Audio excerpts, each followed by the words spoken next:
Chapter 29, April 1st, we are on to the propaganda model. So, again, reading this chapter, and here are your lecture notes. We're going to be talking about the propaganda model today in our lecture, and what the propaganda model is, what purpose does it serve in media studies, all of those things. So let's start with your key terms. Your first four key terms are actually individuals who are significant in studies of the propaganda model and political economies. So Dallas Smith and Jürgen Habermas, we've already studied these individuals in previous chapters. You may not have a whole lot written down about them, but today I want you to make sure you take some time.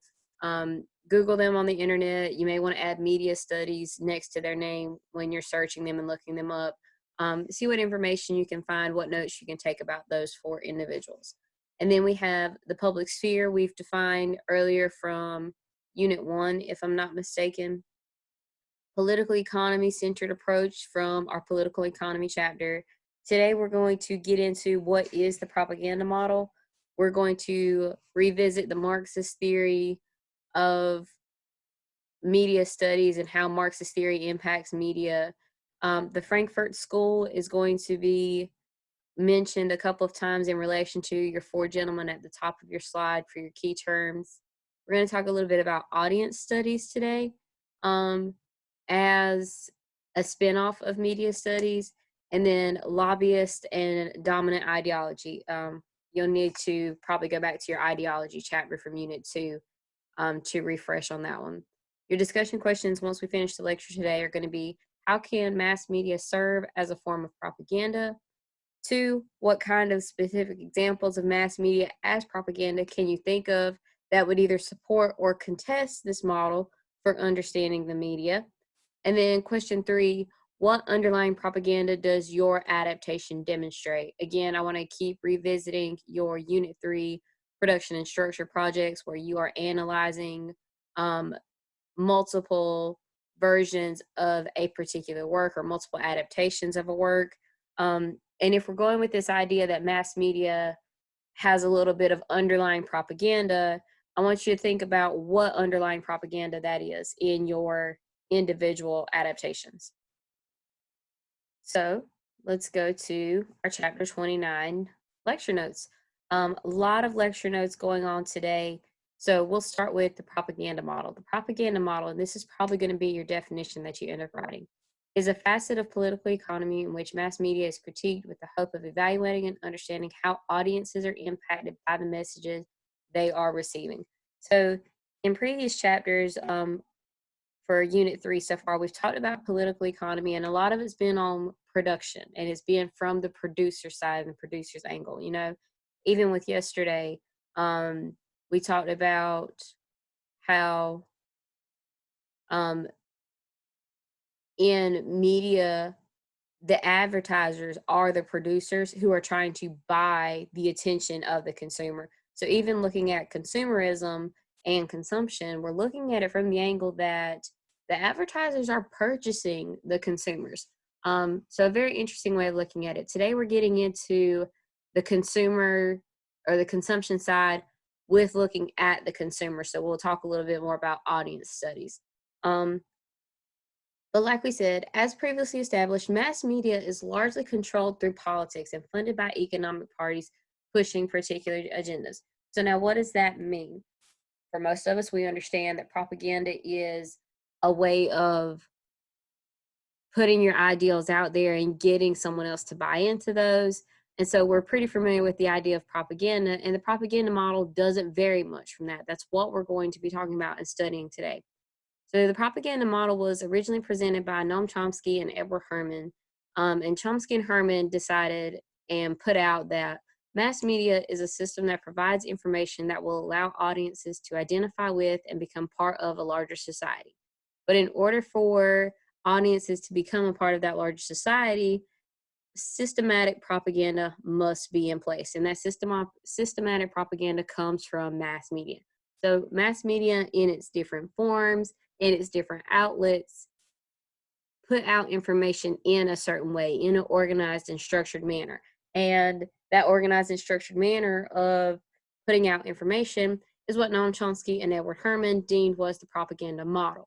So Chomsky and Herman, they've established that mass media, underlying propaganda, we've got that going on.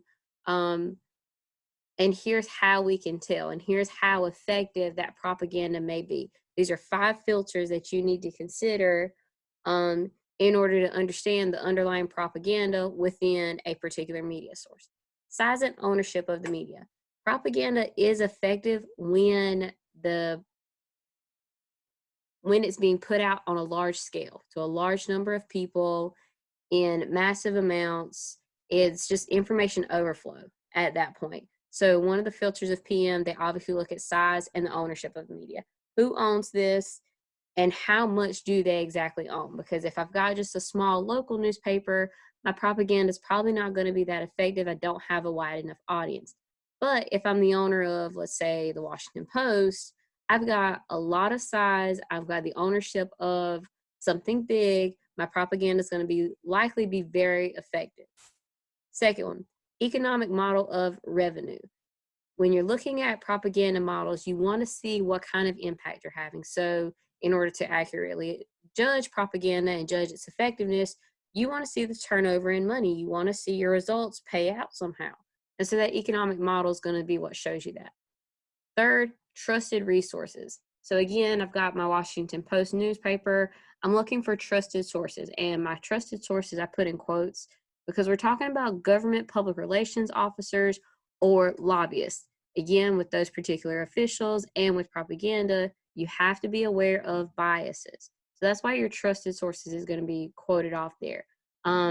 Trusted sources meaning trusted for that field, trusted for that propaganda. They're going to say something that you can trust will support your campaign. Fourth, the ability to fight off negative responses. What this means is I've got my Washington Post article, I've got my propaganda, I'm pushing it out to my audiences. And now what I have to be prepared to do is if somebody critiques my propaganda or if somebody pokes a hole in my argument of my propaganda, can I fight them off legitimately? Do I have the money to? Do I have the power to? Am I capable of fending off against this argument so somebody doesn't completely tear a hole in my propaganda plan and ruin everything I've got going? And last, the ideological filter. In your text, and we talked about when they were talking about the propaganda model and its first emergence in society and media, they talk about it in terms of post-Cold War. So their ideological filter was anti-communism. So Boyd Barrett deems that ideological filter will change with history. It'll change with the time. That ideological filter will serve the purpose of whatever is most important at the time. In an ideal world, what does it look like right here, right now, in 2000, in 1980, in 1990, whatever the case may be. So those are your 5 filters of the propaganda model. When you're looking at, and you go to question 3 of your discussion questions for today, what underlying propaganda does your adaptation demonstrate? You want to see if you can apply those 5 filters and tell me what you come up with. The propaganda model also asks what kinds of specific examples of mass media as propaganda can you think of? You want to look at these 5 filters here too and apply it to our lives, our modern society, and see if you can't come up with your answer to that question. What kinds of specific examples of mass media support or contest this model for understanding? So maybe you don't feel like mass media is effective propaganda. You'll use those 5 filters to prove that for me. Now, the filters of the propaganda model critique the media and the positions of power in the media, because that's what we're looking at. We're talking about size and ownership. We're talking about the economic model and these trusted sources. We're going to critique these media outlets, and we're going to critique who controls these media outlets and what information they're trying to put out when we look at those 5 filters. We also have a gentleman by the name of Schlesinger who believed that the propaganda model gave the media too much power. What that means is the propaganda model and these 5 filters, if you look at it this way, the media's got a lot of influence. And Schlesinger is going to be one of those who believes that the media doesn't have that much power, and that the identity of the individual has more to say so about what people do. Um, so if you'll go back into our chapter, oh, this must have been unit 1. We were talking about identity versus or individualism versus collectivism, and we were talking about how media impacts culture and society. So Schelslinger's going to go back to that, and he's going to say, well, the media really doesn't have that much power, and this propaganda model really overestimates the power of the media and really underestimates the power of the individual. So Chomsky and Herman don't claim that the PM addresses all these factors. So in agreeing with Schelslinger a little bit and trying to kind of ease those concerns, Chomsky and Herman were like, listen, the propaganda model is just a start. It's gonna have some holes in it. There are some things to miss. But if you consider these 5 things, there is enough proof here to make a point. So throughout history, there have been brief periods that allow the media to be free of influence, and this is where Chomsky and Herman acknowledge the holes in the propaganda model, because occasionally you'll experience times where the media can say and do things that are clearly not being dictated by political parties or financial parties who have a power over them. And that's just how it happens. So Klein stated that the strength of the propaganda model is, however, that it has all of these different parts it critiques. It highlights ideology, communicative power, media text, and it links those things to social organization, cultural education, and political and economic inequalities. So what Kalin likes about the propaganda model is that it has in its 5 filters all of the different parts of media, and it addresses them equally, and it addresses them without any bias. So regardless of throughout history when the media can be quote unquote free of influence, Klein likes that when there is a particular power and there is a particular propaganda being pushed through the media, you can evaluate it fairly with this propaganda model. So while current mass media is influenced by powerful political and economic factors, and we've got our propaganda model to delineate that, one of the things that's going to come up is the internet. So the internet as a mass media. It's great for communication, but as a current mass media outlet, it is, like I said, influenced by political and economic factors, meaning it can be bought. This creates a little bit of problems for us because we think the internet is great and it has so much potential and capabilities. And while it does, you've got to acknowledge its limits when you consider the 5 filters of the propaganda model. So lastly, the propaganda model and political economy both focus on how the media is produced, but you have to be careful that you don't forget the audience. And this is where audience studies is going to come in. When we talk about the propaganda model and we talk about political economies, we talk about mass media, a lot of what we have to say is about who's producing the media and what they are producing. We tend to leave out this audience commodity that we talked about yesterday, and we don't give that much attention to the people on the receiving end.